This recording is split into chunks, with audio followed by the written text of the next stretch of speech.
আসসালামু আলাইকুম এভরিওয়ান। আজকের পর্বে আপনাদেরকে মুড়ির মধ্যে একটি ডিম দিয়ে অসম্ভব মজার একটি বিকেলের নাস্তা রেসিপি তৈরি করে দেখাবো।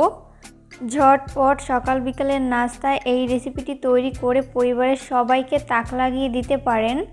আর এই নাস্তাটি তৈরি করা অনেক সহজ। তো চলুন দর্শক, এই রেসিপির পুরো প্রস্তুত প্রণালী শুরু থেকে শেষ পর্যন্ত।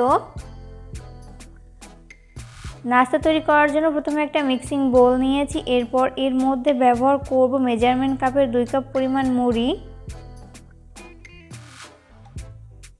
এরপর ব্যবহার করব একটি ডিম।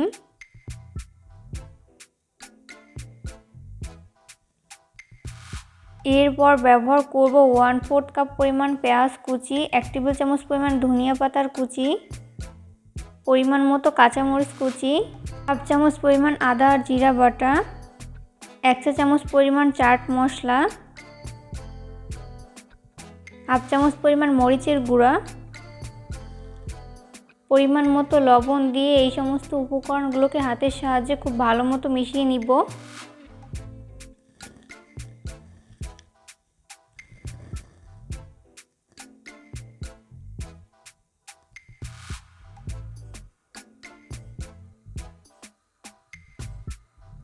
মিশিয়ে নেওয়া হয়ে গেছে। এরপর ঢাকনা লাগিয়ে 10 মিনিটের জন্য রেস্টে রেখে দিব। 10 মিনিট পর ঢাকনা উঠিয়ে নিচ্ছি। এরপর এর মধ্যে ব্যবহার করব 1/2 কাপ পরিমাণ বেসন। এরপর ভালো মতো মিশিয়ে নিচ্ছি।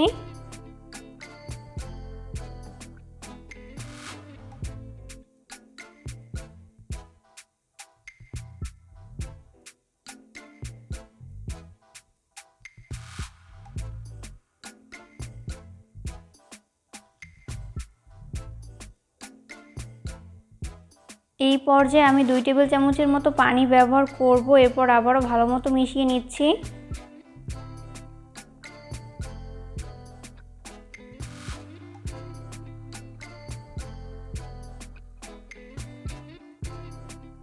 মিশিয়ে নেওয়া হয়ে গেছে। এরপর নাস্তার শেপ তৈরি করে নিব। এখান থেকে অল্প অল্প করে মিশ্রণ নিয়ে আমি নাস্তার শেপ তৈরি করে নিচ্ছি।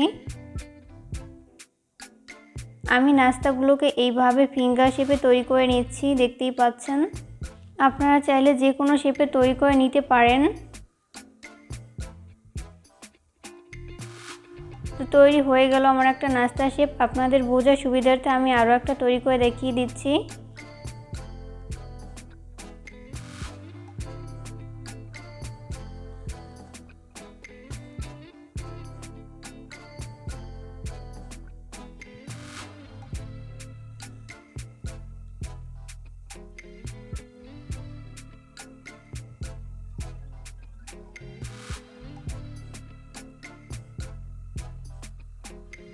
সেমভাবে আমি সবগুলো পাকোড়া তৈরি করে নিয়েছি, দেখতেই পাচ্ছেন। এবার পাকোড়াগুলোকে ফ্রাই করে নেওয়ার জন্য চুলায় একটা ফ্রাই প্যান বসিয়ে দিয়েছি। এরপর যথেষ্ট পরিমাণ সয়াবিন তেল দিয়ে তেলটাকে মিডিয়াম আঁচে গরম করে একটি একটি করে নাস্তা শেপ দিয়ে দিচ্ছি। সবগুলো নাস্তা শেপ দিয়ে দেওয়া হয়ে গেছে। এরপর চুলা আঁচটা মিডিয়াম ফ্লেমে রেখে নাস্তাগুলোকে উল্টে পাল্টে ভেজে নিতে হবে। 2 মিনিট পর যখন নাস্তাগুলোর এক পাশ ফ্রাই করা হয়ে যাবে তখন উল্টে দিব অপর পাশটি ফ্রাই করে নেওয়ার জন্য।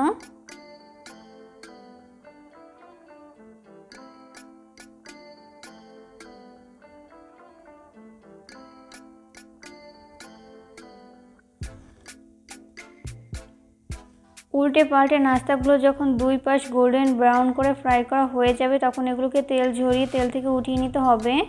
নাস্তাগুলো ভেজে আমি একটা নাস্তার প্লেটে তুলে নিয়েছি। আর এই নাস্তাটিকে আমি টমেটো সসের সাথে সার্ভ করেছি। চেষ্টা করেছি রেসিপিটি সহজভাবে শেয়ার করতে। আশা করছি বরাবরের মতো আমার আজকের রেসিপি অনেক ভালো লেগেছে। রেসিপি ফলো করে অবশ্যই বাসায় ট্রাই করবেন, দেখবেন পরিবারের ছোট বড় সবাই অনেক বেশি পছন্দ করবে আর অনেক মজা করে খাবে। পরবর্তী রেসিপি দেখার আমন্ত্রণ জানিয়ে আজকের মতো এখানেই বিদায় নিচ্ছি। সবাই অনেক বেশি ভালো থাকবেন। আল্লাহ হাফেজ।